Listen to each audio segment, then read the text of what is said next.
Let's just jump right in because I want to challenge you right out of the gate here. You think you can tell when someone is lying to you, right? Picture it on your head. What does a liar look like? You're probably seeing shifty eyes, maybe crossed arms, a nervous sweat, someone who absolutely refuses to look you in the eye. Well, I've got some pretty uncomfortable news for you as we start this explainer. Based on a fascinating breakdown from MindFlick, none of that actually works. Literally none of it. Today we're going to bust those myths wide open and replace them with the actual forensic signals that do work. So here's the harsh reality we just have to accept first: 54%. Decades of studies have tested everyone from college students to highly trained investigators and seasoned police detectives. And across the board, when people use those traditional signs of lying, they catch liars with only a 54% accuracy rate. Guys, that is basically a coin flip. A coin flip with extra steps. If trained professionals are getting it wrong almost half the time, using the methods we've all been taught, we desperately need to look at what we're getting so wrong. Okay, let's look at the myths. We all grew up believing this classic and totally wrong checklist. Avoiding eye contact, crossing your arms, fidgeting, shifting your weight, touching your face. We've been completely drilled by TV shows and movies to believe these are the absolute, unquestionable tells of a guilty conscience. But research? Research tells us a completely different story.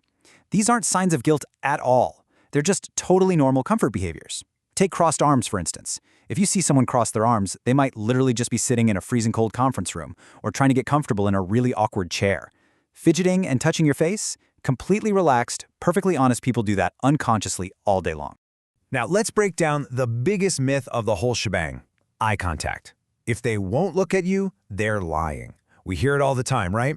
But this is fundamentally incorrect. Nervous truth-tellers avoid eye contact just as much as liars do, and sometimes they actually do it even more. Why? Fear.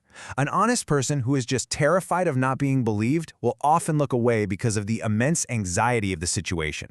So if you're using eye contact as your ultimate lie detector, you're just setting yourself up to accuse innocent people while letting super confident liars slip right by.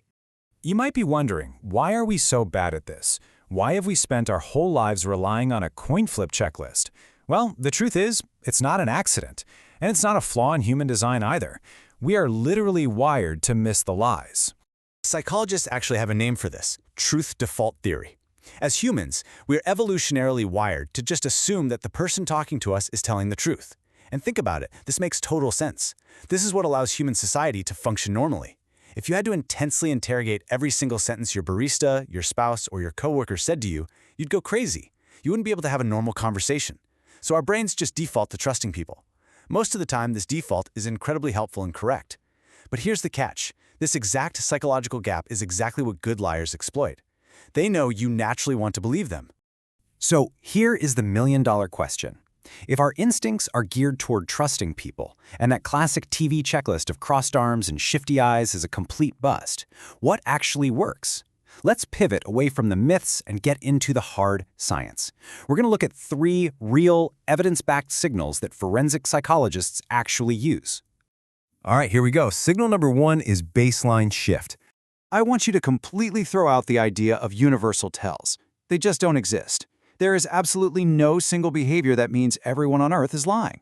What actually matters is not the behavior itself, but how a person's current behavior compares to their normal behavior, their baseline.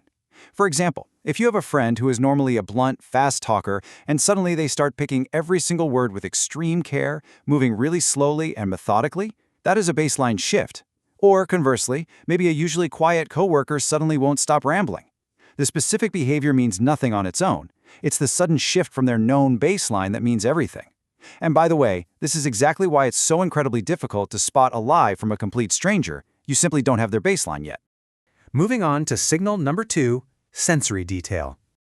This one all comes down to the structural difference between real memories and fabricated stories inside the human brain. See, real memories are incredibly messy. They're completely cluttered with small, pointless, random sensory details.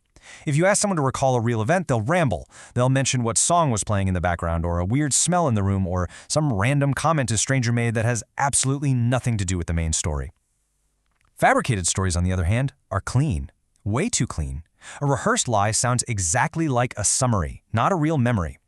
A liar is going to hit the exact same 3 or 4 bullet points in the exact same perfect order every single time you ask them. Think about it for a second. Which one have you noticed before without really knowing why it stood out? Start listening to how the story is told. Are you hearing a messy, living memory or a sterile, rehearsed summary? All right, signal number 3, distancing language. For this one, you need to train your ear to listen to pronouns, not just the core message. Take the absolute classic phrase, mistakes were made. Do you notice what word is totally missing there? The word I. Instead of saying, I made a mistake, or I damaged the car, a person being deceptive will say, the car got damaged, or mistakes were made. It's a deeply unconscious move. Their brain is literally putting verbal space between themselves and the actions they don't want to own up to. So, when the word I suddenly disappears from someone's vocabulary during a tense conversation, your internal alarm bells should absolutely start ringing. And finally, we have the reorder test. Listen up, because this is the most actionable part of this entire explainer. This is a live, forensic technique you can use in your very next high-stakes conversation. Here's how you do it. First, just ask the person to explain the event or the timeline. Let them tell their story. Then, you ask them to tell it again, but out of order. Do not let them start from the beginning.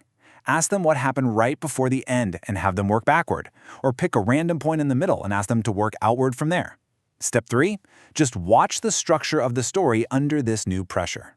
Now, why is this technique so absolutely devastating to a liar? Well, a true memory is stored in the brain as a fluid, lived experience. It can totally handle being rearranged. If you really went to the store and I ask you what happened right before you paid, you can easily access that visual memory and just tell me. But a rehearsed story? That's stored as a rigid script. It's only designed, memorized, and built to run in one single direction, forward. When you force a liar to scramble the sequence and start from the middle, their script instantly starts falling apart because they simply haven't memorized all those transitions in reverse.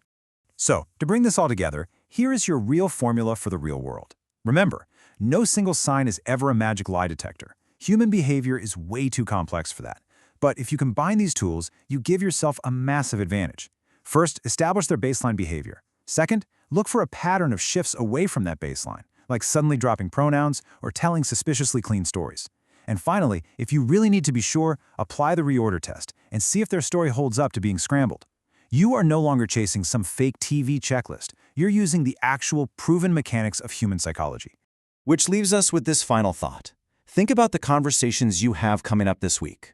Who in your life might be relying on a carefully rehearsed script rather than a messy, true memory?